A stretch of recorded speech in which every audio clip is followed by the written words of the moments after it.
And again, Lee is on assignment over at the Office of Emergency Preparedness. We're talking Gustav, and officials in Alexandria are making plans in anticipation of the hurricane. Joining us now live in the newsroom is Alexandria Mayor Jacques+Roy. Mayor Roy, thanks so much for joining us. You're welcome. Thank you for having me. I know you have a lot to say specifically about how your residents in the city need to prepare themselves for this storm.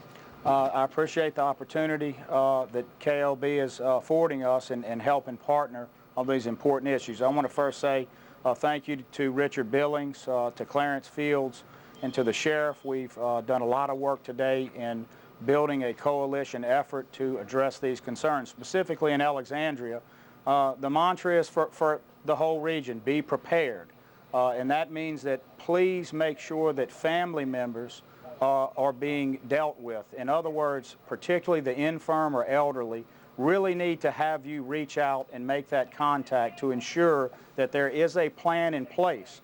Other than nursing home, for example, which have certain rules and regulations now, homebound people even being cared for by home health may not have those same things in place. So please ensure that your family has a plan.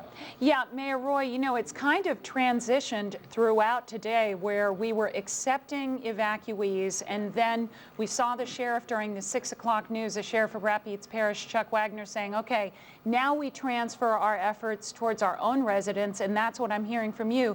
Now, quickly, when we went through past hurricanes, we did go out, we had water outages and power outages. Address how the city's going to handle that this time. We have ramped up significantly, almost 3 times the contractors in place to deal with this. Michelle, we plan to be very aggressive in dealing with outages when they happen. In other words, as soon as the event winds down, the amount of people and trucks the citizens will see out in the field, out in this theater of operations, is going to be a pretty tremendous presence. We want to get power restored immediately because that's important not only to people being able to go back to normalcy, but really important to people's lives to take care of them. But I think what you're telling us is that you really need your residents to be prepared for power outages. So that means preparing themselves, right? I think people need to be prepared for outages. If you remember back to Rita, Alexandria experienced only about a little over 2-day delay on the average, and I think the last house back on was a little bit outside of 4 days.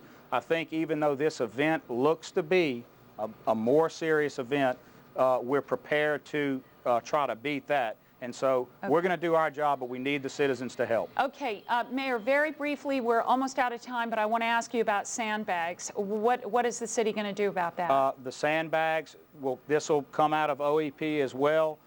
That information will be put out as those are available. Starting tomorrow, there will be more specific information about that. Good, and I can make a commitment to our viewers. We're going to run a crawl about that as well. Well, Mayor Jacques+Roy, we've got a tough few days coming ahead of us, and we expect we'll see you and talk to you again. So we do appreciate you coming into our newsroom and discussing this with us. Thank you for having me.